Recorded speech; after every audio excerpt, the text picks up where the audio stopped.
Chapter 6 on the collection of Isidore Mercator. Section 1 on the spurious documents of this collection. How late the imposture was detected. Whether Pope Nicholas I approved such a collection. The principal arguments for the forgery are presented. The collection of Isidore Mercator is richer than preceding collections and is especially distinguished by this characteristic. It is stuffed with numerous forged documents. It presents numerous letters of the most ancient Roman pontiffs from Saint Clement to Saint Sylvester, popes for whom no genuine decrees exist. It also falsely attributes certain letters to other popes up to Gregory the Great and mixes these forgeries in with authentic documents. It is remarkable that such a massive imposture, which did not appear gradually or in parts, but burst forth all at once in a single book, was not immediately detected. Some suspicion is believed to have arisen in Hincmar, Archbishop of Reims, and other Gallican bishops who wrote to Pope Nicholas I. However, these bishops do not seem to have entertained any doubt about their falsity. Rather, they thought authority should be denied to these letters simply because, as they said, they were not recorded in the Code of Canons. That is, because they were not in the Hadrianic collection, which at that time was received in the usage of the churches and called the Code of Canons. But Nicholas, writing back to these same bishops in his 42nd letter to the Gallican bishops, rightly believed this argument should be dismissed as worthless, since not all of the completely genuine constitutions of the Roman pontiffs, but only very few, are found in that collection. Moreover, these same Gallican bishops, whenever they see these decretals of earlier pontiffs supporting their own purposes, make indiscriminate use of them. But since those bishops reported that these same decretal letters, though not copied into the Code of Canons and less widely accepted, were nevertheless not spurious but genuine, so much so that they themselves used them when it pleased them, the same pontiff, who knew of them only from the Gallican report, suspected nothing of the imposture, as long as nothing else came to light from elsewhere. Therefore he could not reject them. Nor can his words, by which he seems in some way to have approved them, be taken as true and legitimate approval, since they were based on the presumption the Gallican bishops had thrust upon him, and such approval could not be given without actually reading the letters themselves, which he lacked. That Nicholas lacked these letters is evident from the fact that in his own epistles, where there were multiple occasions to cite them, he instead carefully quotes other documents not found in the Code of Canons. He even cites certain apocryphal texts, such as the Synod of Saint Sylvester, another from Sessa, the Acts concerning the vindication of Pope Sixtus III, and those concerning Polychronius, texts that had long ago been forged and published and had crept into older collections. Yet he never once used the pseudo-Isidorian decretals. That these decretals were also unknown to Leo IV, Nicholas's immediate predecessor, is clear from his letter to the Britons. In that letter, reviewing the decretals contained in the Code of Canons, he begins with Sylvester and mentions the rest of the Hadrianic collection in such a way that if any business arises that cannot be resolved by them, he directs recourse to the writings of the Holy Fathers, Jerome, Augustine, and others. He gives no indication of other published decretals. Indeed, numerous marks of forgery are contained in these decretals and other Isidorian wares, which would easily have led attentive and expert men to detect their falsity at their very origin. But such was the condition of those times and the periods that followed, that there were few who possessed pure knowledge of more distant antiquity, and who either wished or were able to employ sound critical method. The first person who sensed and indicated their forgery was Cardinal Nicholas of Cusa, in his work The Catholic Concordance, Book 3, Chapter 2.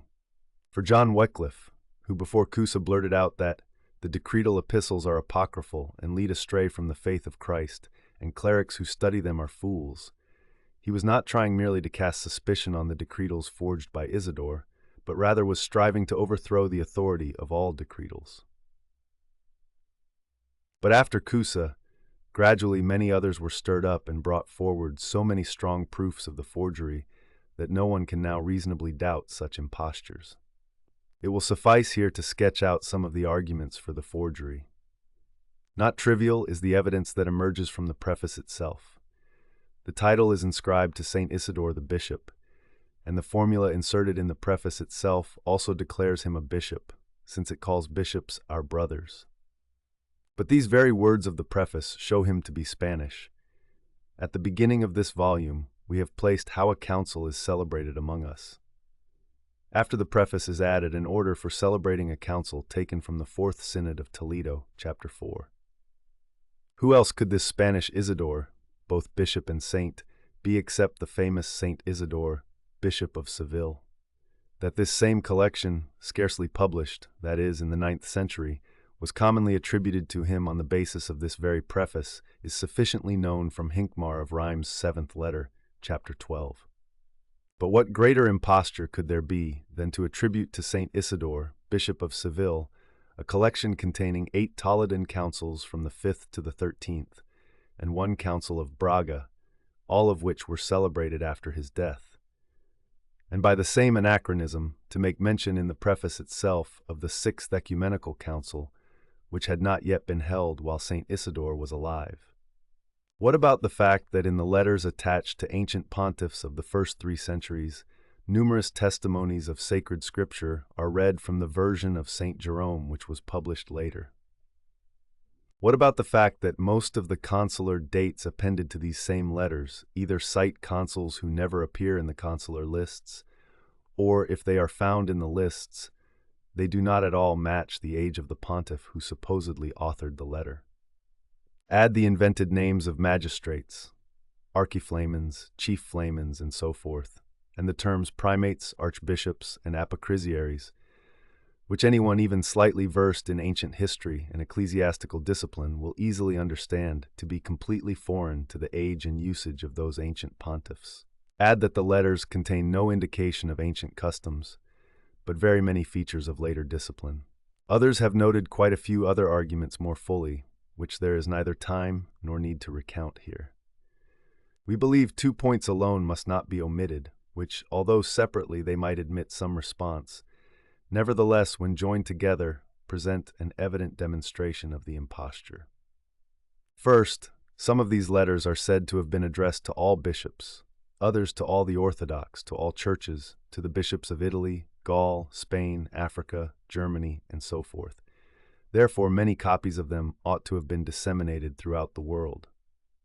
But how could it have happened that out of so many letters published throughout the world, not even one was found and cited by anyone before the 9th century? Second, these same letters display not only the ideas, but also the words, and entire, quite lengthy and numerous periods copied verbatim from authors of the later 4th, 5th, 6th, 7th, and even 8th centuries, as Father Philippe Labbé carefully noted in the margins of these same letters after David Blondel. To the first argument, it can be replied that these letters lay hidden until the 9th century, and therefore were cited by no one. To the second, some have responded that those later authors, who present the indicated ideas in the same words, copied them verbatim from the letters themselves. But neither response is plausible. Indeed, one fights against the other. For if the letters had lain so hidden from immediately after their origin until the 9th century that no one could therefore cite them, then they were not available to later writers so that they could copy passages from them. But if entire passages from them were excerpted by many writers separated by great intervals of time and place, then they cannot be said to have been buried in darkness for a long time. Whichever option you choose, the imposture is always convicted, and from the very conflict of the responses it shines forth much more clearly. For if many ancient writers had taken ideas, words, and passages from the letters themselves, then the letters would have been well known, worn by frequent use, and useful for many purposes, so that they could have been cited by many, especially by those who had benefited from them. Among these, certainly the supreme pontiffs, synods, and fathers who present the same words and the same passages would have cited these letters of the most ancient pontiffs, just as they are found to have cited other genuine letters of others. But if among so many most holy and doctrinally celebrated men before the 9th century, who present the same ideas in the same words in their own works, not even one has been found who mentioned these letters, because they actually took nothing from them, then the matching ideas and passages that are also found in the letters were undoubtedly derived by the forger of the letters from these same writers, which clearly demonstrates their spurious origin. Hence, they were also cited by no other author before the 9th century, not because they lay hidden or because there was no subject matter or occasion for citing them, but because the person who would forge them had not yet been born. Otherwise, just as we find them widely cited after the time when they were forged and published, and quite a few passages from them incorporated into collections, we would discover the same thing happening in ancient times as well.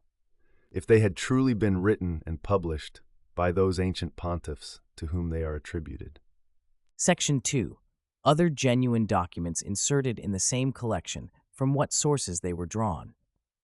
How important it is to discover these sources for distinguishing what Pseudo-Isidore forged, certain genuine documents interpolated by him. The last 2 synods attributed to Pope Symmachus, and the chapters asserted to Pope Hadrian I, which many believe genuine, are demonstrated to have been forged by this same Pseudo-Isidore. Pseudo-Isidore did not construct his collection from spurious documents patched together by himself alone. Rather, he mixed many completely genuine and otherwise known monuments in with the forgeries. The sources from which he derived these genuine documents must be uncovered, for this will help not a little in distinguishing those very things which he invented from his own brain. The principal source is the Hispanic collection, which he inserted in its entirety into his own collection.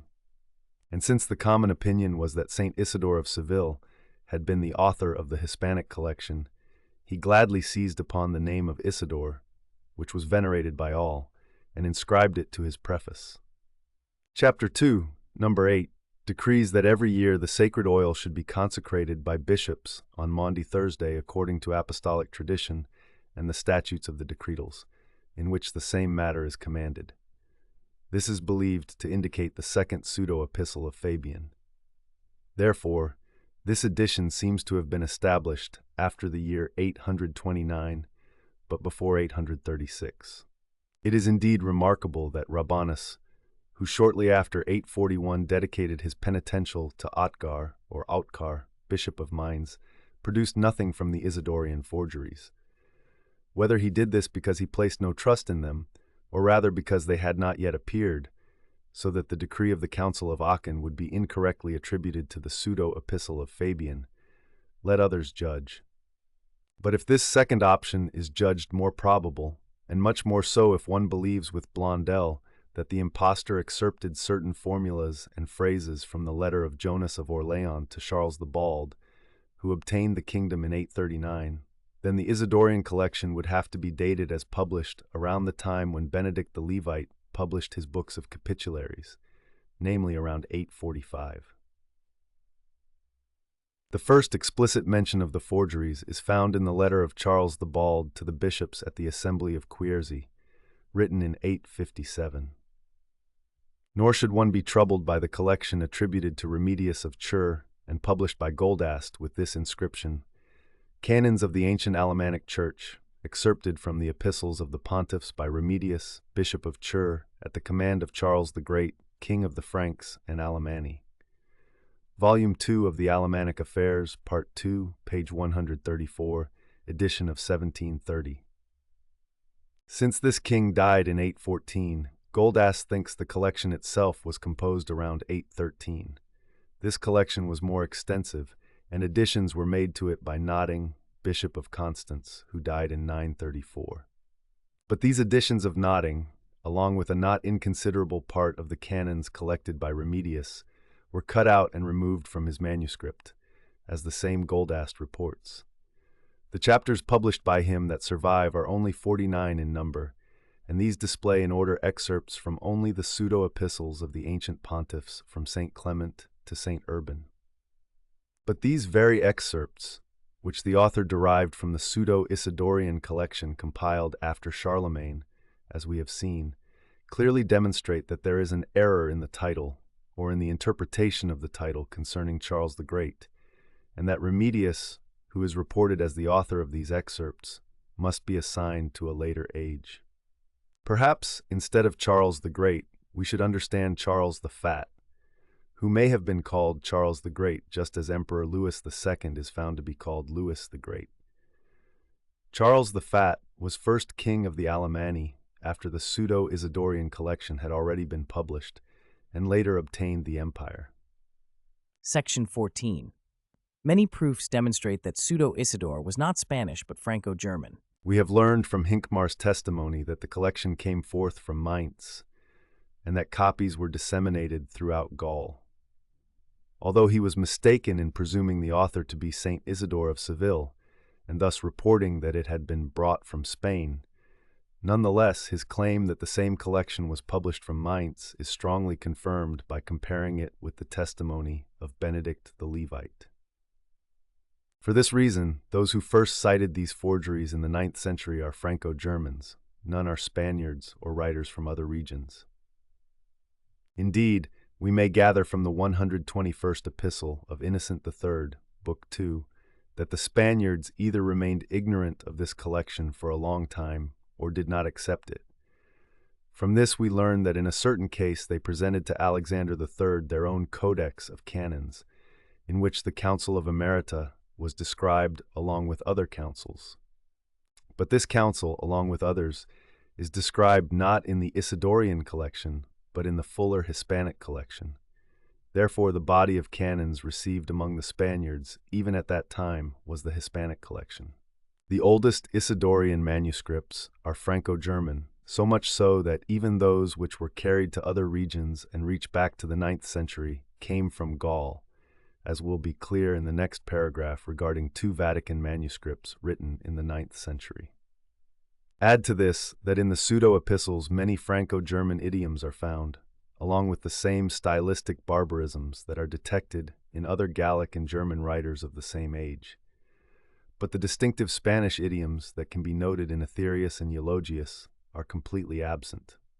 More evident still is this fact. The impostor transcribed not a few passages from the letters of Saint Boniface, Bishop of Mainz, and from the letters of Abbess Bugga to the same Boniface. These could only have been found not in Spain, but in Mainz and Germany, where they lived and worked. Finally, there is added what seems to us the weightiest argument of all. When the impostor inserted the Hispanic collection into his own, he did not use manuscripts of Spanish origin, but those of Gallic origin. This became known to us when collating the epistles of St. Leo, for we consulted 2 manuscripts of the Hispanic collection, Vienna Manuscript 41 of Spanish origin and Vatican Manuscript 1341 of Gallic origin. We have already noted the striking variety in readings between these manuscripts in Chapter 4, number 13. In the Vienna manuscript, the readings are indeed corrupt, but the very errors approach the true reading, whereas in the Vatican manuscript, there are manifest arbitrary emendations that depart from the authentic text. To this Vatican manuscript, which came from Gaul into the Vatican Library, we recognize 3 other Gallic manuscripts cited by Father Coustant as completely similar in readings and emendations. From these, it is clear that such manuscripts found and disseminated in Gaul originated from some studious Gallic antiquarian who once copied and amended a corrupt Spanish manuscript. See what we have noted on this matter in the place cited. Moreover, we have collated these same epistles of Leo with the addition of Merlin that came forth from an Isidorian manuscript, as well as with other Isidorian manuscripts, and especially with Vatican Manuscript 630, which among Isidorian manuscripts is the most ancient of all, and being contemporary with Pseudo-Isidore, contains a purer version of his collection. But the readings of these manuscripts, while they differ greatly from the readings of the Vienna manuscript of Spanish origin, represent exactly the same readings and emendations that are found in Vatican Manuscript 1341 of Gallic origin. And this was so evident that when we compared the Isidorian manuscript, Vatican 630, with the Hispanic manuscript, Vatican 1341, in the same Leonine epistles, one appeared to have been copied word for word from the other. Therefore, there should be no doubt that Pseudo-Isidore, when inserting documents from the Hispanic collection into his own, employed a manuscript not of Spanish origin, but of Gallic origin. Why so? Because he compiled his collection in Gaul, where such manuscripts existed, and not in Spain. Who then, after so many and such manifest proofs, could still doubt that the author was Gallic or Franco-German? Section 5. On the Isidorian manuscripts. The order and catalog of documents from this collection, taken from the most ancient of all manuscripts, Vatican 630. Spurious, genuine, and interpolated texts are carefully distinguished. Section 15. Since manuscript codices of the Isidorian collection are quite common in libraries, yet most of them differ so much among themselves, many have doubted what the original collection actually contained. For many manuscripts present only the decretal epistles and lack the canons of the councils, which nevertheless are clearly stated in his preface to have been inserted by Pseudo-Isidore into his collection.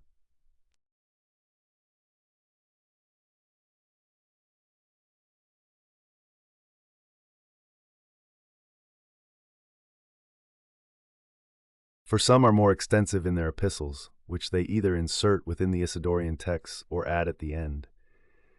We have been able to find 13 manuscripts, of which 5 lack the canons of councils and generally disagree both in the number and order of the epistles.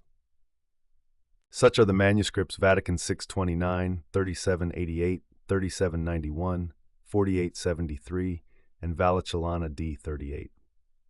But manuscripts containing both epistles and canons, of which Father Custant was unable to find even one, we had 8 available.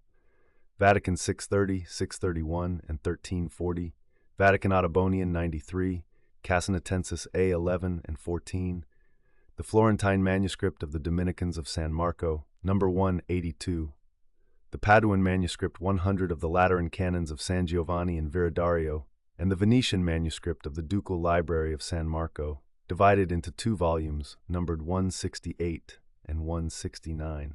Of these, however, some are incomplete, lacking certain epistles at the beginning or end. Section 16. So that amid such great variety of manuscripts, one may discern what truly was the Pseudo-Isidorian collection, or what documents were included in its original form, light will be shed by these words from his preface, in which he describes the outline and summary and order of the documents in his collection. The preface states, "At the beginning of this volume, we have set forth how a council should be celebrated among us, so that those who wish to follow our order may know how this ought to be done. But those who choose to do this in a better way, let them do what they judge by just, canonical, and most wise counsel." The preface continues, "Moreover, because of their authority, we have placed before the other councils the canons which are called apostolic, although they are said by some to be apocryphal, since many receive them, and the Holy Fathers have strengthened their decrees by synodal authority and have placed them among the canonical constitutions." The preface continues, "Then we have inserted the decrees from certain letters of the apostolic men, namely those of Clement, Anacletus, Evaristus, and of the other apostolic fathers whose letters we have been able to find up to this point, down to Pope Sylvester." The preface continues, "Afterward we have placed the Nicene Synod because of the authority of that great council. Then we have arranged the various councils of Greeks and Latins, whether those held before or those held afterward, distinguished by their chapters and arranged under numbers and chronological order within the scope of this volume." The preface concludes, "We have also added the remaining decrees of the Roman bishops down to St. Gregory, and certain letters of his, in which the authority is not inferior to that of councils, given the eminence of the Apostolic See. Therefore, those manuscripts which first, after the preface, present the order of celebrating a council, then bring forth the canons of the apostles, then the letters of the apostolic men or early pontiffs from St. Clement to St. Sylvester, then Nicaea with the other Greek and Latin councils, and finally the other letters of subsequent pontiffs down to St. Gregory. These manuscripts, I say, are to be considered as containing the true and complete Isidorian collection. We have found that 2 manuscripts are completely of this type, Vatican 630 and 631, which are entirely complete. 3 others, Vatican Ottobonian 93, the Florentine San Marco manuscript, and the Casanatensis, although they present both the decretal epistles and the canons of councils, are nevertheless incomplete and cannot provide knowledge of the entire collection. Another manuscript, Vatican 1340, and the two Venetian San Marco manuscripts add many documents after St. Gregory, which cannot be attributed to Pseudo-Isidore and must be classified as later additions, about which there will be discussion in the following chapter. The Paduan manuscript 100 of San Giovanni in Viridario, although complete but of a later age, we did not have time to examine thoroughly. Therefore, from those two complete and pure Isidorian manuscripts, Vatican 630 and 631, which we examined more thoroughly, we shall present below a description of the entire Isidorian collection. Concerning the others, we shall add some remarks afterward. Between these two complete Vatican manuscripts, in the sequence and order, we shall chiefly follow manuscript 630. For this one must certainly be preferred to all others, since it is not only Gallic, that is, from the very region in which this collection was compiled, but is also praised by Montfaucon and Cardinal de Aguirre as the most ancient of all. Two things prove it is Gallic. First, the notation written at the beginning in a later hand. This book belongs to the use of John, Bishop of Arras. Second, the letter of Luitard of Vienne to Winilo of Rouen. But that it is most ancient and contemporary with Pseudo-Isidore himself is shown by the catalogue of Roman pontiffs, which ends with Leo IV, Benedict III, and Nicholas I. From this it is recognized that this manuscript was written under Nicholas I, that is, between the years 858 and 867, precisely the time when documents from this collection began to be cited by Hincmar and other Gallic bishops. Therefore, this same manuscript should be considered one of the first exemplars of the same collection. This is confirmed again and again by two appendices of certain documents which Pseudo-Isidore added in later revisions. In this example of the original collection, they were added at the end, whereas in other manuscripts they are found inserted in their proper places. Therefore, everyone can see how much deference should be given to this manuscript above the others in establishing and describing the same collection. Section 17. Before the collection itself, besides the catalogue of Roman pontiffs, which we noted ends with Nicholas I, there is a note about the 4 general councils.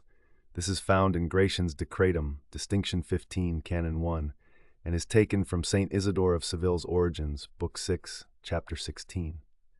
Then follows a note about 6 councils, as in the same Gratian, Distinction 16, Canon 10.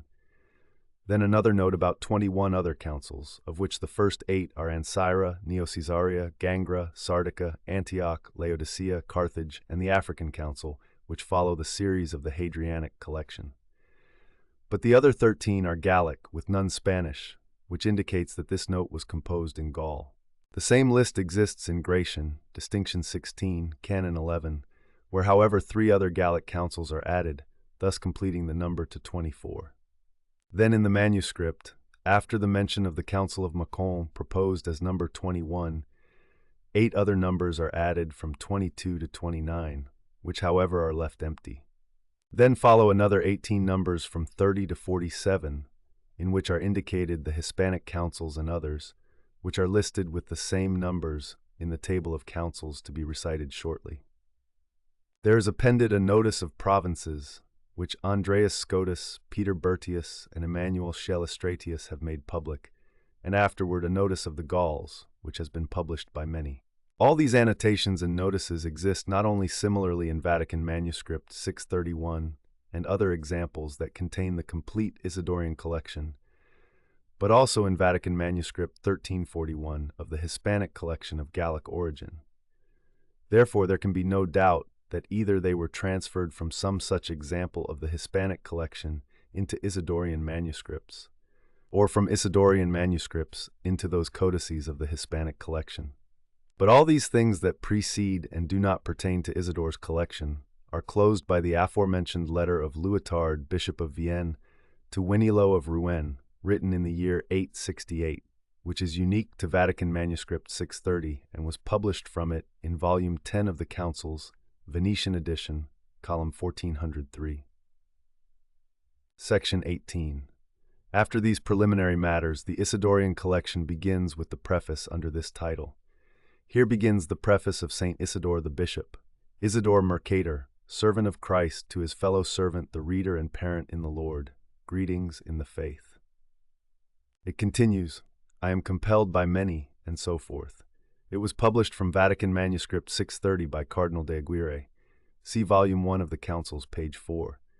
Merlin omits Mercator and has faithful one instead of in the faith. The common editions of the Councils substitute sinner for Mercator, which none of our manuscripts present. Mercator is also read in the Paris manuscript, which Hardouin saw, as well as in Evo's Decretum, and only in the margin of Evo's work appears sinner. To the preface is added the spurious letter of Aurelius to Damasus, which begins, the glory of the apostolic see, as well as the apocryphal response of Damasus, the writings of your holiness, and so forth. See these in Volume 2 of the Councils, columns 1011 and 1012. In Vatican Manuscript 631, these are written before the preface, but incorrectly. For Hincmar of Reims, in his work against Hincmar of Laon, chapter 24, when citing the response of Damasus to Aurelius, says that Isidore placed it under his preface and placed it before his collection. Afterward follows the order for celebrating a council, at the first hour of the day, and so forth, as in Volume 1 of the Councils, from column 8 to column 12. This order, which was taken from the Fourth Council of Toledo, the author had promised in his preface to place at the beginning of his collection. Then is presented a table of councils with 47 titles, of which the first 45 are those which we displayed in the Hispanic collection in Chapter 4, Number 5. But the other two are these: 46, Decrees of certain Roman bishops established for the rule of faith and ecclesiastical discipline; 47, Synod of Toledo with 68 bishops. This same table, with the same 47 titles, also exists in the Casanatensis manuscript A11, as well as in Vatican 1341, containing the Hispanic collection of Gallic origin, and therefore it crept from one source into the other.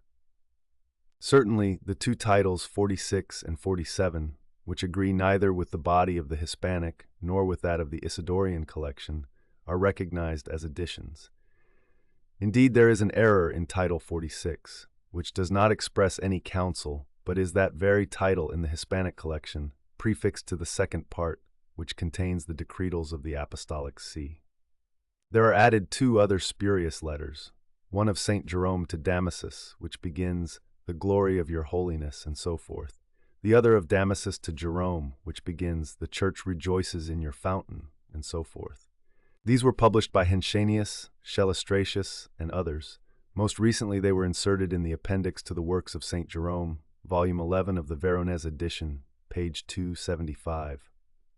Since these are also found in certain manuscripts of the Roman Pontifical ascribed to Damasus which Pseudo-Isidore used, it cannot be determined whether the forgery of these letters had Pseudo-Isidore himself as author, or some earlier forger from whom he received them. Next, the 50 canons of the Apostles in the Dionysian version are copied from the Hadrianic collection. Then follow the letters of the early pontiffs from St. Clement to Miltiades, all spurious and all fabricated by Pseudo-Isidore, with the exception of only 2 of St. Clement, which however he interpolated. Here is their series, which may be found in the published editions of the Councils. 5 letters of St. Clement, 2 to James, the 3rd to all bishops and presbyters, and so forth, the 4th to Julius and Julian, the 5th to those dwelling in Jerusalem with Bishop James. The first 2 had already been fabricated by some Greek author and translated into Latin by Rufinus, and had passed into older Italian and Gallic collections.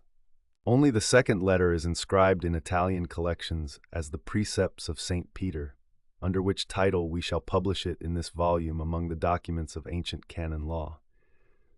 But in the Gallic manuscripts indicated by Hardouin and Custant, it is inscribed, Letter of the Precepts of St. Clement the Pope sent to James the brother of the Lord, or Letter of St. Clement of Rome to James concerning the sacraments of the Church. Pseudo-Isidore excerpted these 2 letters from Gallic collections, from which he retained the inscription in the second letter, but the 3 other letters he forged himself. But to those 2 spurious letters which he received from elsewhere, he added new forgeries when he expanded them with lengthy interpolations. Anyone can recognize these interpolations if they compare the same letters as published from the Isidorian collection in the Councils with those much shorter versions that are brought forth from Rufinus's translation and from older collections in this very volume. The first in the collection to be presented in chapter 64, column 454, the second among the documents cited a little earlier, number 5, column 674. 3 letters of St. Anacletus, the first to all Easterners, the second to the bishops of Italy, the third to all bishops. 2 of St. Evaristus, one to the bishops of Africa, the other to the Egyptians.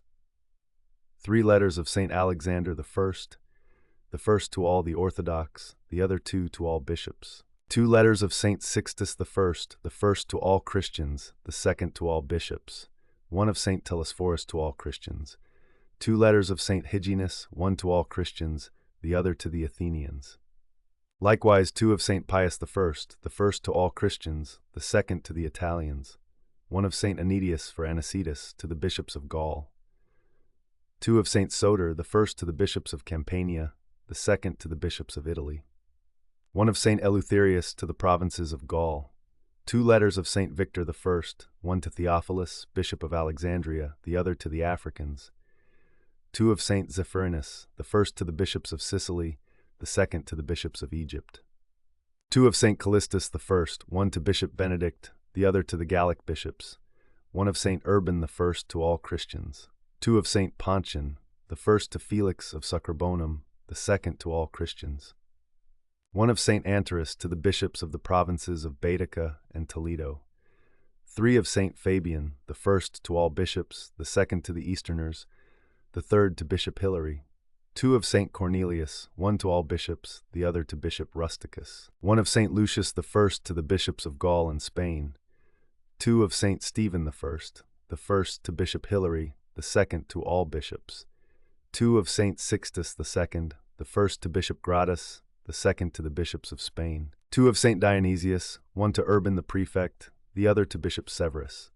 3 letters of St. Felix the first to Bishop Paternus, the second to the bishops of Gaul, the third to Bishop Benignus.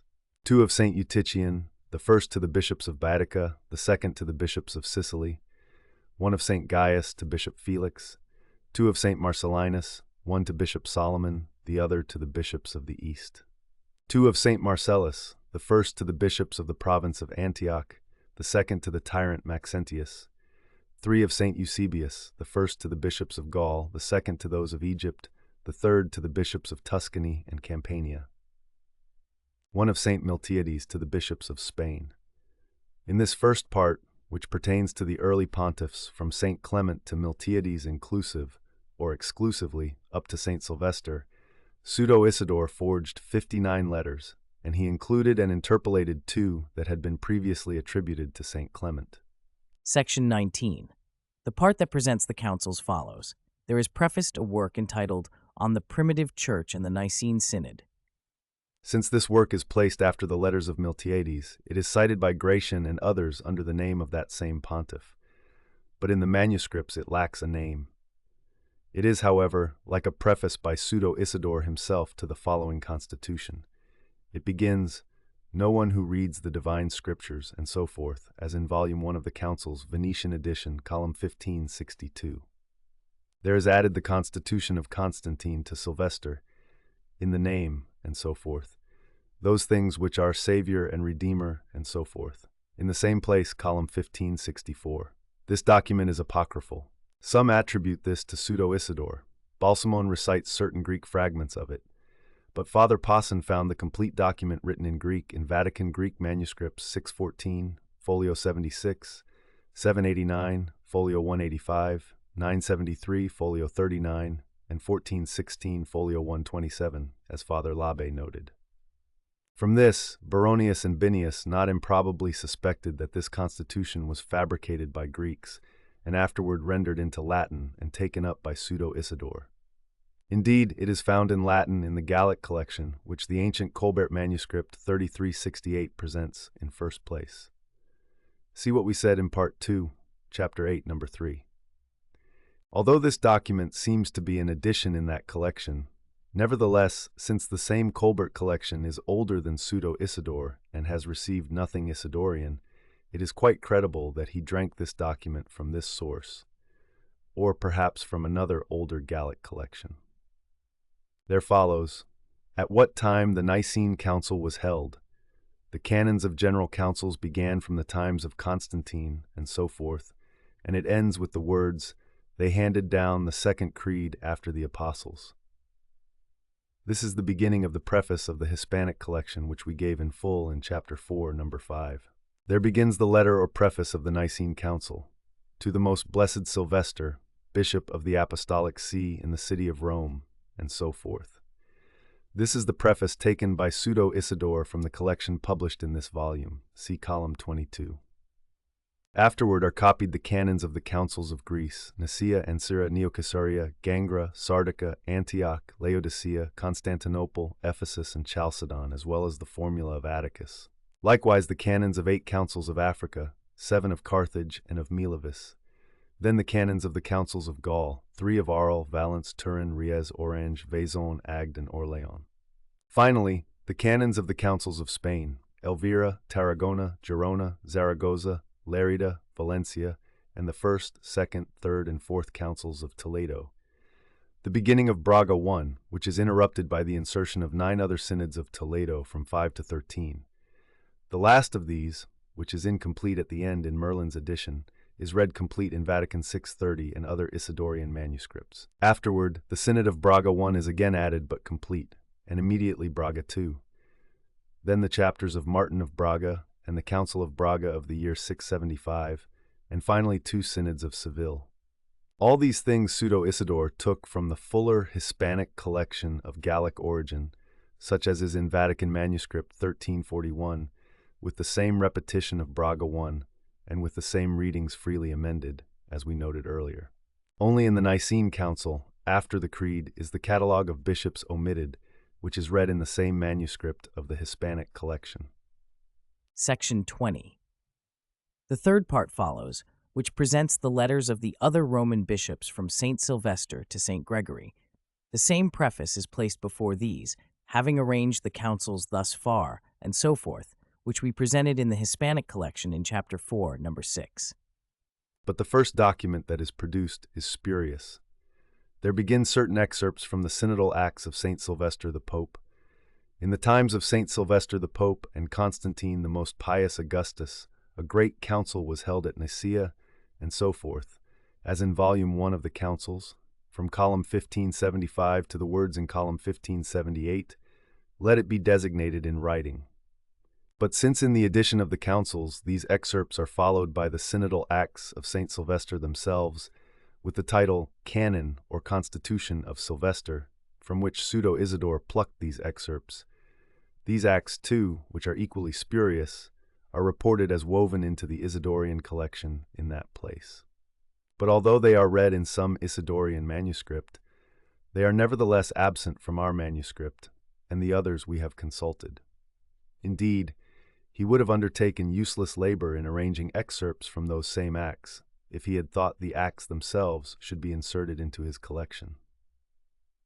Hinchmar of Rheims mentions finding only these excerpts in his manuscript as well, in the often cited work against Hinchmar of Laon, chapter 24, where he also rejects such acts as apocryphal. Moreover, since they were composed under the time of Symmachus, along with other apocryphal documents, and were inserted into certain Italian collections, and also passed into Gaul, as they are read in the ancient Colbert manuscript 784, concerning which see Part 2, Chapter 6, Numbers 4 and 5, Pseudo Isidore must be said to have derived these excerpts from some such Gallic exemplar. Furthermore, there is no doubt that he also had before his eyes the Roman Pontifical inscribed with the name of Damasus, whose author presents the same synodal acts of St. Sylvester in summary. For certain passages of Pseudo Isidore's excerpts agree more with the Pontifical's abbreviation than with the acts themselves. The spurious letter of Athanasius and the other Egyptians to Pope Mark, in which they request a copy of the Nicene Canons, and the response of Mark to them, likewise spurious. See Volume 2 of the Councils, columns 488 and 490. The faith treated in the Sacred Roman Council by the most blessed Pope Julius and the other bishops of the true faith, in the name of the Lord God and Savior, and so forth. In the same place, column 549, This too is a pseudo-Isidorian forgery.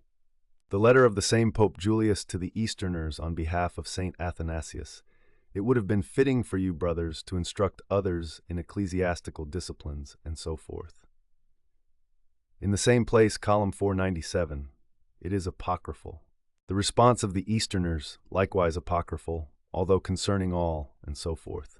In the same place, column 502, the rescript of Julius to the same Easterners, it would have been fitting for you against the Holy Roman and Apostolic Church, and so forth. In the same place, column 506, apocryphal. The synodical letter of Athanasius and the Egyptians to Pope Liberius, apocryphal. The rights of your most blessed fatherhood, and so forth. In the same volume 2 of the Councils, column 817, the rescript of Liberius to them, likewise spurious, long ago and from the beginning, and so forth. In the same place, column 819. The letter of Athanasius and the Egyptians to Pope Felix, apocryphal. We suggest to your holy apostolate, and so forth. In the same place, column 993, the response of Felix, your sacred synodical letter, and so forth. In the same place, column 999, another of the same to them, grace to you, and so forth. In the same place, column 1005, both spurious. The letter of Liberius to all bishops, there is nothing that can stand, and so forth. In the same place, column 815, apocryphal. Damasus to Paulinus, through my son Vitalis, and so forth. In the same place, column 1014. This genuine letter of Damasus is taken from the Hispanic collection. Afterward, Pseudo-Isidore took another genuine letter of the same Damasus to the same Paulinus from the Hispanic collection, which is elsewhere inscribed Confession of Faith to the same Paulinus, and cut it into 3 parts, and among these he interwove 3 apocryphal letters. A table of 6 chapters is placed first, to which correspond the 3 parts of the genuine letter and the 3 spurious letters placed after the table, in this manner. First, of the same Damasus to Paulinus. After the Nicene Council, another was later gathered in the city of Rome, and so forth, as in volume 2 of the Councils, column 1061, up to these words: If anyone thinks rightly about the Father and the Son, but does not hold correctly concerning the Holy Spirit, he is a heretic. This is the first part of the aforementioned letter, or confession of faith, to Paulinus, except that there is omitted at this point the decree against those who migrate from their churches to others, which is added below under Title 6. Second, the letter of Stephen and 3 councils of Africa to Damasus, we make known to your blessedness, and so forth. In the same place, column 1018, it is spurious. Third, that all heretics who think wrongly about the Son of God and the Holy Spirit are found in the perfidy of Jews and Gentiles. But if anyone allows God the Father and God the Son and the Holy Spirit to be called gods, and so forth. This is the last part of the aforementioned genuine letter to Paulinus. In the same place, column 1063. But after the final words, let us believe without doubt, in the Isidorian manuscript are added certain other things which are not read in the pure exemplars of the Hispanic collection. Fourth, the letter of Damasus to Prosper of Numidia and other Africans. Although, dearest brothers, these things are known to us, and so forth. In the same place, column 1025, apocryphal. Fifth, concerning priests who migrate from their churches to others, but those priests who go from church to church, and so forth. In the same place, column 1062, up to the words, May he rest in the Lord. This is the decree from the aforementioned genuine letter of Damasus to Paulinus, which had been omitted earlier. The synodical letter of Damasus to the bishops of Illyricum, we believe your holy faith, and so forth. This is taken from the translation of Epiphanius in the Tripartite History, Book 5, Chapter 29, to which Pseudo-Isidore added a spurious chronological notation, given on the 17th day before the calends of November, in the consulship of Siricius and Ardaburius, most noble men. See volume 2 of the Councils, column 1031. The apocryphal letter of Damasus to the bishops of Italy, I had hoped, most beloved, and so forth. In the same place, column 1033. 3 letters of Siricius, all genuine from the Hispanic collection, one to Himerius, another to various persons against Jovinian, the third to the Orthodox throughout various provinces. In the same place, columns 1212, 1218, and 1223. 2 spurious letters of Anastasius, the first to the bishops of Germany and Burgundy, the second to Nerianus, a most noble man. In the same place, columns 1428 and 1430. 23 letters of Innocent, all genuine, excerpted from the Hispanic collection, which are read in volume 3 of the Councils, from Epistle 1 of the same pontiff to 23, column 13 and following. The letter of the Council of Carthage to Innocent and Innocent's rescript. Then the letter of the Council of Malevis to the same pontiff with his rescript. Likewise the familiar letter of 5 African bishops to Innocent himself and his response. Finally, the familiar letter of Innocent to Aurelius. These 7 letters are read in the Gallic collection printed in this volume, from which Pseudo-Isidore drew them. See below from column 128 to 164. 2 letters of Zosimus taken from the Hispanic collection, one to Hesychius, the other to the clergy of Ravenna. They are found among the letters of Zosimus in volume 3 of the Councils, epistles 1 and 2. The letter of Pope Boniface to the Emperor Honorius with his response, and another of the same pontiff to the bishops of Gaul. They are genuine, taken from the Hispanic collection. They are found in the same volume 3 of the Councils among the letters of Boniface. 3 letters of Celestine, likewise from the Hispanic collection, one to Venerius and other Gallic bishops, another to the bishops established throughout the province of Vienne and Narbonne, the third to the bishops of Apulia. In the Councils, these are epistles 1, 2, and 3 of this pontiff. 1 apocryphal letter of Sixtus III to the bishops of the East. It is in volume 4 of the Councils, epistle 3. From the Hispanic collection, there are then added in exactly the same order 39 letters of St. Leo and others, which we enumerated in the description of the Hispanic collection in chapter 4, number 6. 3 documents of Pope Hilary from the same Hispanic collection, namely a synodal decree and 2 letters to Ascanius of Tarragona. They are in the Councils, epistles 1, 2, and 3. The letter of Pope Simplicius to Zeno of Spalato, and the letter of Acacius to Simplicius from the same collection. The former is in the Councils as epistle 1 of the same pontiff, the latter is after epistle 8. 3 letters of Felix II, Felix III, and Pseudo-Isidore from the same Hispanic collection, one to the Sicilians, another to Acacius, the third to Zeno of Spalato. In the Councils, epistles 7, 6, and 8. The decree of Pope Gelasius concerning books to be received or not received, which begins, after the prophetic and evangelical scriptures, and so forth, as in volume 5 of the Councils, column 386. This genuine decree was copied from some older Gallic collection or manuscript, such as Colbert 784, about which we spoke in Part 2, Chapter 6, and another Colbert manuscript 3368, about which we spoke in the same place, Chapter 8. Another general decree of the same Pope, which is elsewhere inscribed Letter to the Bishops of Lucania and Sicily. Likewise another letter of the same to the Sicilians. These 2, excerpted from the Hispanic collection, are read in volume 5 of the Councils, epistles 7 and 10. 4 letters of the same Gelasius, the first to Faustus the Master, the second to the Emperor Anastasius, the third to the bishops of Dardania, the fourth to the Easterners. These were taken from the Gallic collection printed in this volume, chapters 48, 49, 50, and 51. The letter of Pope Anastasius to the Emperor Anastasius, from the Hispanic collection. It is found in volume 5 of the Councils, epistle 1 among those of the same pontiff. The letter of Pope Symmachus to Caesarius of Arles, likewise from the Hispanic collection. In the same place, epistle 5 among the letters of Symmachus. There are added 3 genuine councils under the same Symmachus from the Hadrianic collection, which in volume 5 of the Councils are inscribed as Synod 1, 3, and 4. In most Isidorian manuscripts, there are inserted at this point 2 other synods under the same pontiff, which we have proved to be fictitious, as well as another genuine one taken from Ennodius. But in Vatican manuscript 630, these are relegated to the end of the collection, about which we shall speak further below. 8 letters of Hormisdas, and 2 to Hormisdas, in the same order as we designated them in the Hispanic collection, from which Pseudo-Isidore derived them. 2 letters of Pope John I, one to Archbishop Zachary, the other to the bishops of Italy. They are spurious. 2 other letters of Felix III, Felix IV in Pseudo-Isidore, likewise spurious, the first to all bishops, the second to Sabina. The letter of Boniface II to Eulalius, apocryphal. The apocryphal letter of John II to Bishop Valerius.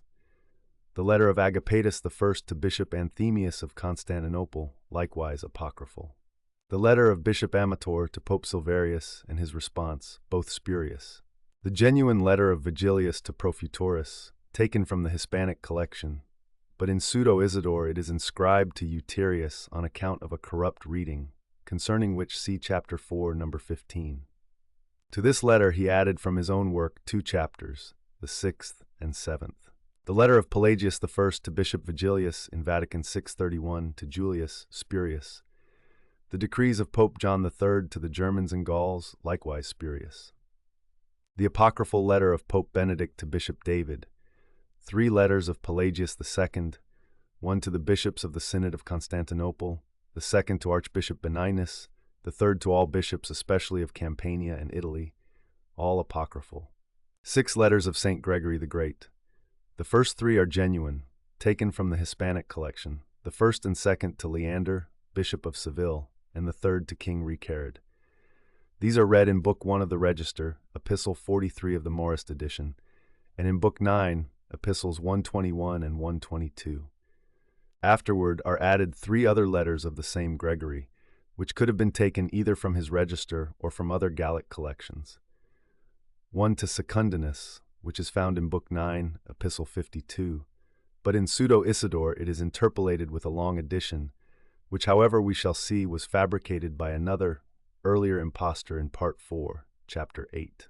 Another to the patrician Theoctista, which is found in Book 11, Epistle 45, the third to Augustine, which presents his questions and Gregory's responses, as they are read in the same Book 11, Epistle 64. A synod under the same Gregory the Great with 6 canons, up to the words, desires to undergo servitude, as it is found in Volume 6 of the Councils, column 1310. The decrees of Pope Gregory the Younger. This is the Roman Synod printed in Volume 8 of the Councils, column 185. With this synod, the original Pseudo-Isidorian collection ends.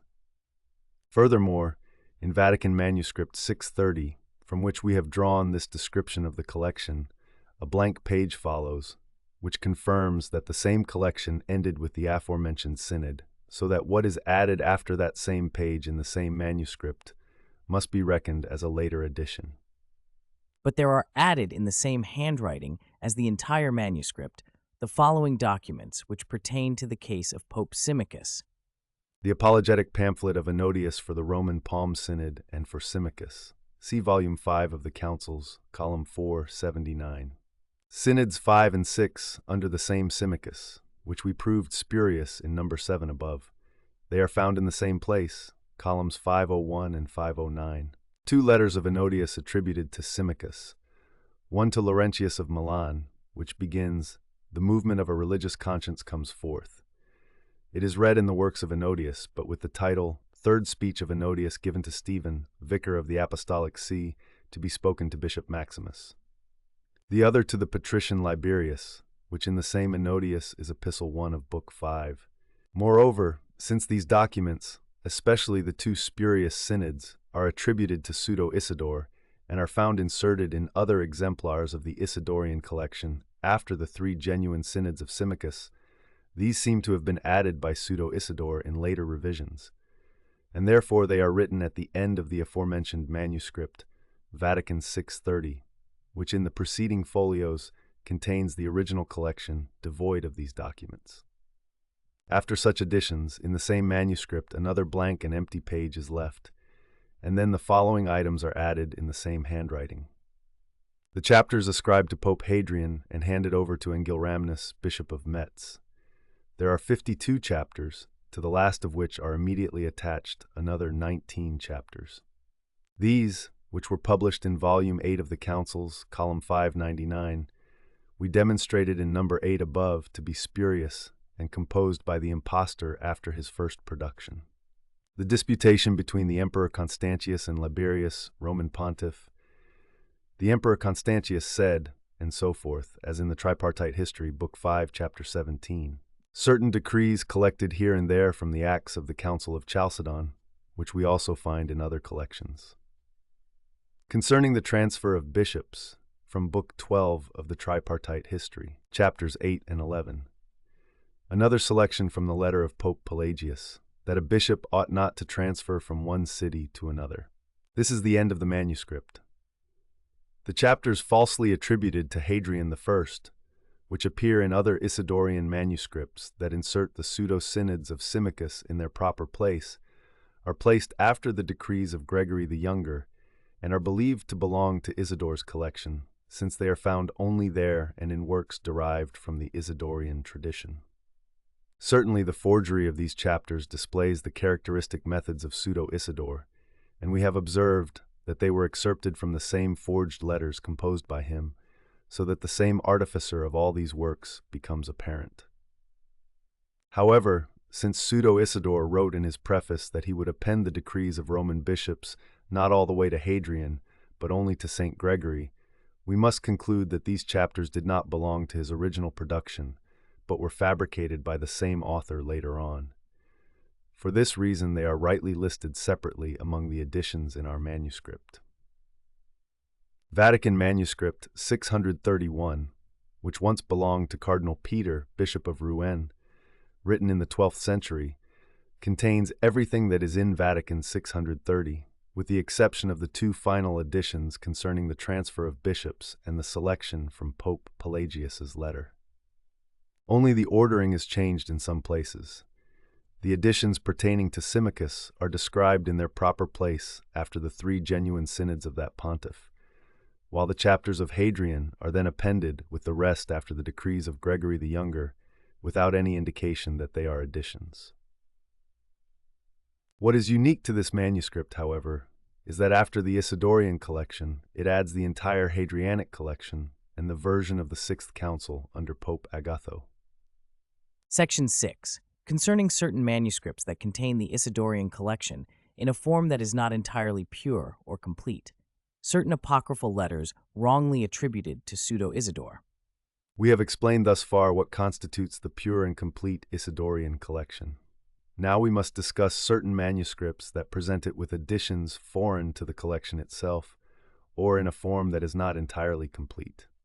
First, we encounter Vatican Ottoboni Manuscript 93, a parchment folio written in very ancient small characters and divided into two columns, dating from the 9th or 10th century. That it was once French is made clear by the parchment attached at the end to protect the manuscript, which contains a document of the French Bishop of Paris and Thomas of Courcelles, professor of sacred scripture and dean of the Church of Paris, under Pope Pius II.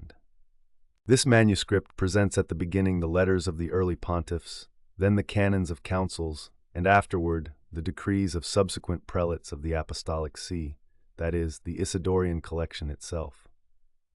But since it lacks both beginning and end, it does not provide the collection in entirely complete form.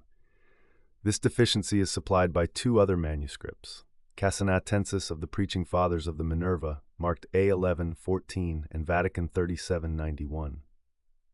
The former contains completely intact the letters of the early pontiffs and the canons of councils, while the latter has the decrees of subsequent pontiffs, all the way to the end.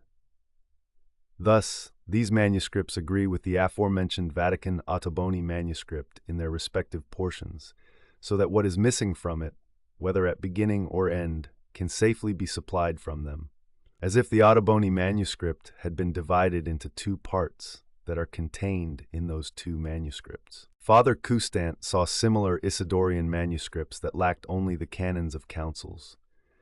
He notes that a double index of chapters was prefixed to them, one at the beginning before the letters of the early pontiffs, which also lists the canons of councils even though they were omitted from those manuscripts, and another before the letters of the later pontiffs.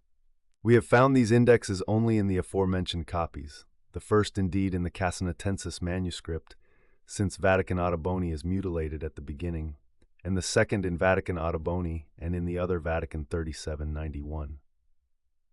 Moreover, in his manuscripts he found certain pseudo-letters falsely attributed to Damasus, Jerome, and Leo, which we have been able to find inserted together only in our aforementioned manuscripts. Therefore, we have recognized with much greater certainty that Father Custant's manuscripts are plainly similar to ours. Furthermore, he attributed these same pseudo-letters, just like the other forgeries, to Pseudo-Isidore, because having found only these Isidorian manuscripts, he believed they contained the pure Isidorian collection. We, however, who have had the opportunity to examine manuscript Vatican 630, the most ancient and complete of all, and other similar manuscripts presenting the pure Isidorian collection, have recognized through comparison with these that the aforementioned copies do not contain the collection in entirely pure form. As regards the first part, which comprises the letters of the early pontiffs and the canons of councils, those manuscripts can indeed be called pure Isidorian, since they present the documents of this same part in the same order that we noted in Vatican 630. Only this part, as we learned from the complete Casanatensis manuscript, begins with the preface of Isidore, omitting the annotations and notices that precede the preface in Vatican 630, which in the manuscripts we are discussing are relegated to the end after the conclusion of the second part, as we discovered from manuscript Vatican 3791. Afterward follows an index of 77 chapters which, although absent from the pure Isidorian copies, nonetheless corresponds exactly to the Isidorian documents. The first 30 numbers are assigned to as many pontiffs from St. Clement up to Miltiades, whose letters are copied in this same part. The remaining 47 numbers are those pertaining to councils divided into that many sections, as we have seen elsewhere.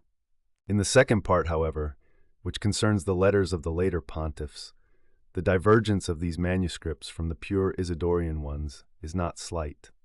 Two considerations argue that the index of chapters prefixed to this part, which is found only in these manuscripts, cannot be attributed to Isidore. First, because it lists fewer letters than are contained in the Isidorian collection. For example, of Gelasius's 7 letters it indicates only 2, and of Symmachus's 4 documents only 1. Moreover, the table in the Casanatensis manuscript ends with Anastasius, while that in Vatican Ottoboni manuscript concludes with Hormisdas, whereas the Isidorian collection, as the author himself testifies, extends all the way to Gregory. Second, because the ordering of letters seen in that index agrees neither with the order in other Isidorian manuscripts, nor with that of Vatican Ottoboni manuscript itself, or of the other Vatican 3791. In the actual body of these manuscripts, moreover, the letters not only fail to correspond to the prefixed index, but also diverge from the Isidorian collection, and from this divergence especially we cannot consider this to be the genuine collection of Isidore. First of all, the ordering of the letters, for example those of St. Leo, is not Isidorian. For Pseudo-Isidore transferred 39 letters of Leo from the Hispana collection into his own in exactly the same order in which they are copied in the Hispana, as Vatican manuscripts 630 and 631 and others prove.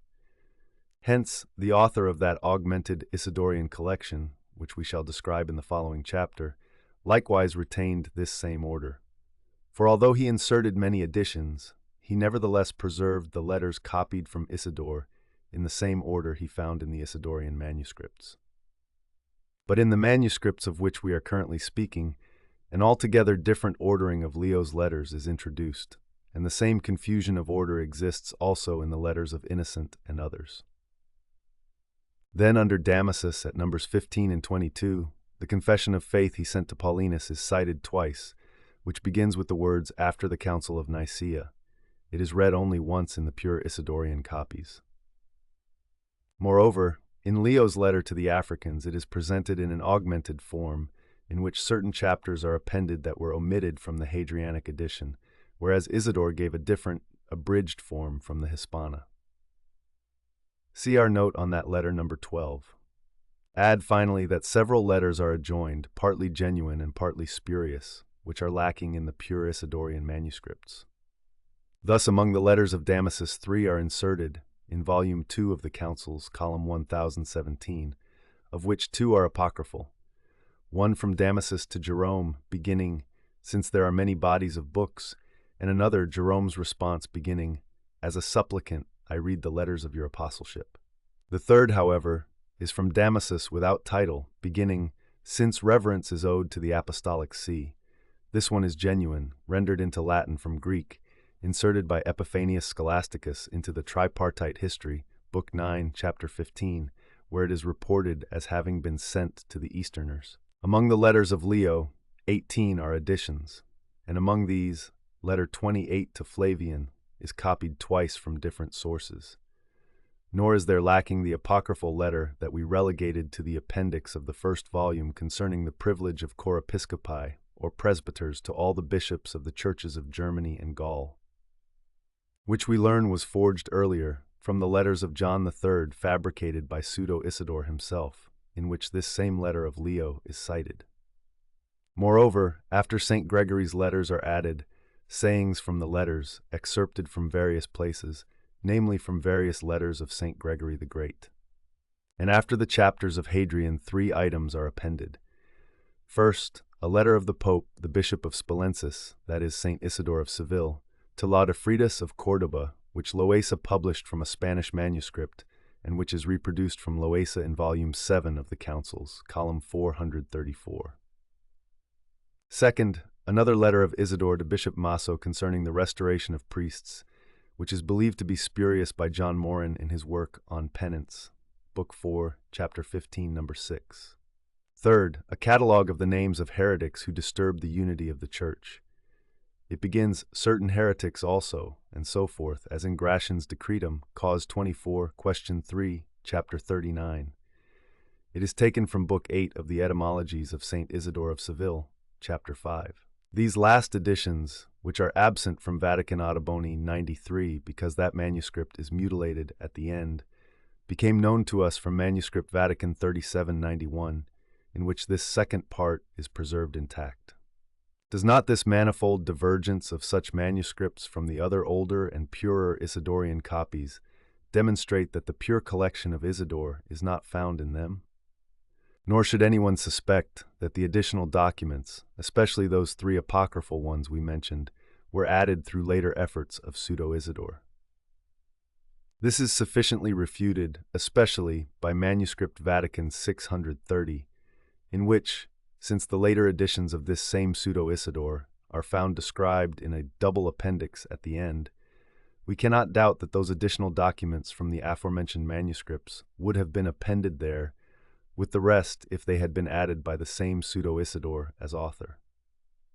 Therefore the 3 forged letters, one from Damasus to Jerome, another from Jerome to Damasus, and another from Leo to the bishops of the Germanies and Gaul, are incorrectly attributed to Pseudo-Isidore, since they are absent from the pure Isidorian manuscripts and are found only in those that diverge in many respects from the pure Isidorian collection and have received certain additions from elsewhere. Pseudo-Isidore was not the only fabricator of apocryphal texts. Many others of the same character have been discovered. But to pass over certain older impostures, the letter of Pope Deus Didit to Gordianus, Bishop of Seville, together with 3 others cited in it, from Julius, Innocent, and Celestine, to the bishops of Isauria, Ephesus, and Jerusalem, reveals an obvious forgery. Yet since it is not found in any manuscript of Isidore, it cannot be attributed to this artificer. The same is true of certain other fabricated writings which will be discussed in the additions to Isidore in the following chapter.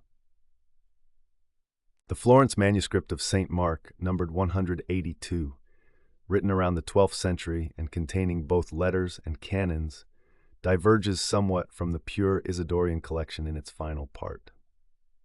For after the letters of Innocent, it adds the law of Emperor Constantius to Volusianus, and Volusianus's own edict concerning the case of the Pelagians, which are read in the collection of canons to be published in this volume, chapters 19 and 20. Then in Leo, besides an order different from the Isidorian manuscripts, it presents several letters that are lacking in those manuscripts. In letter 12 to the African Moors, it presents not in abridged form as they do, but complete and exactly copied, such as has not been possible to find in any other collection. See the preface to the Letters of Leo, section 14, where we have enumerated the 24 letters that are copied in that manuscript. However, Since letter 24 lacks its ending because the manuscript is damaged, we do not know whether other letters of Leo would follow, or whether anything else different from Isidore's collection would be inserted among the other pontiffs. More would need to be said about manuscript Vatican 1340 and about two similar ones in Venice at St. Mark's, numbers 168 and 169, which in the final part of the Isidorian collection likewise contain very many documents, partly inserted and partly added at the end. But since these matters are more extensive, they must be treated separately in the following chapter. Vatican Manuscript 629 from the 12th century in folio format prefixes before the Isidorian collection certain short works of Saint Isidore of Seville and the ecclesiastical history of Rufinus. There follows the preface of Pseudo-Isidore, then an index of chapters with this title. Here begins the summary of the canons of the apostles and of the first apostolic men from St. Clement up to St. Damasus, following their proper order, whose deeds also preserved in this work are contained under their respective chapters. It says, up to Damasus, because after the canons of the apostles, all the letters of the Isidorian collection from St. Clement to Damasus are copied in continuous series, with the intermediate canons of councils omitted, as well as the treatise on the primitive church and the Synod of Nicaea. But among the remaining pontiffs, the weary scribe omitted much and added little. For he gave only one letter of Siricius to Himerius, one spurious letter of Anastasius to the bishops of Germany and Burgundy, one of Innocent to Decentius, one of Zosimus to Hesychius, the letter of Boniface to the Emperor Honorius and his response, one of Celestine to the bishops of Gaul, beginning the words of the apostolic precept, one apocryphal letter of Sixtus III to the Easterners, only three of Leo, to Rusticus, to Anastasius, and to Nicetas, one of Hilary to Ascanius of Tarragona, which in the councils is letter 2 of that pontiff, all excerpted from Isidore. He added 2 of Simplicius that are lacking in Isidore, one to John, bishop of Ravenna, and another to bishops Florentius, Aquidius, and Severus, which in the councils are letters 2 and 3 of that pontiff, and appear to be excerpted from the Hadrianic collection. Next from the same collection are added the decrees of Felix in synod under Flavius Boethius, honorable man and consul, and so forth, as in volume 5 of the Councils, column 275. In Isidore, only the letter inserted in that synod and addressed to the Sicilians is read. But afterward, from Isidore, only one other letter of the same Felix is brought forward, the 6th to Acacius, one of Gelasius to the bishops of Lucania, the first council of Symmachus, only one letter of Hormisdas, number 25, to the bishops of Spain, one spurious letter of John I to Archbishop Zacharias, and finally one of Felix III, also called the 4th, to bishops of various provinces, which in Isidore is complete, but here is read with the preface shortened, for it begins with the last sentence of that preface, the writings of your holiness which to the apostolic see, and so forth. Moreover, before the letters of each pontiff, his own eulogy is prefixed from the Roman Pontifical, attributed to Anastasius the librarian, and although after the aforementioned Felix no constitutions of subsequent pontiffs are copied in the same manuscript, nevertheless eulogies of all are provided up to Hadrian.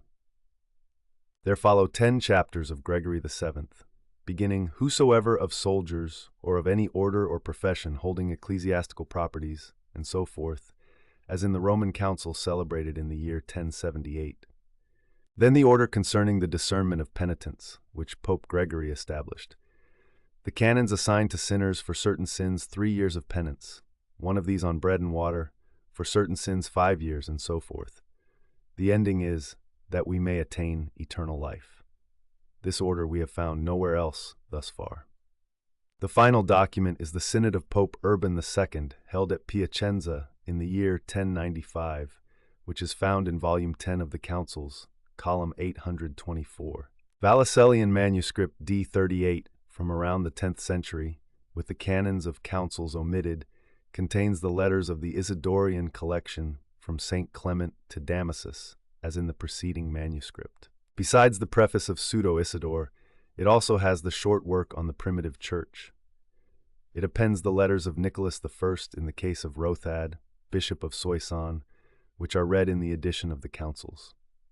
The manuscript concludes with the letter of Pope Vitalian to Paul, Archbishop of Crete, which in the councils is letter 1 of that pontiff. Two manuscripts, Vatican 3788 from the 11th century and 4873 from a later period, present the same Isidorian letters from St. Clement to Damasus. Afterward, they append certain materials from St. Gregory the Great that are not found in Isidore. Two Isidorian manuscripts held at Padua in the library of St. John in Viridario, marked with numbers 100 and 159, have received various materials foreign to Isidore, which we have not had leisure to record in our notes. Nor do we doubt that there are other manuscripts elsewhere, differing by various omissions or additions. But from the careful description we gave in Section 5 of the Pure Isidorian collection, anyone can easily understand what is Isidorian and what is an addition or omission.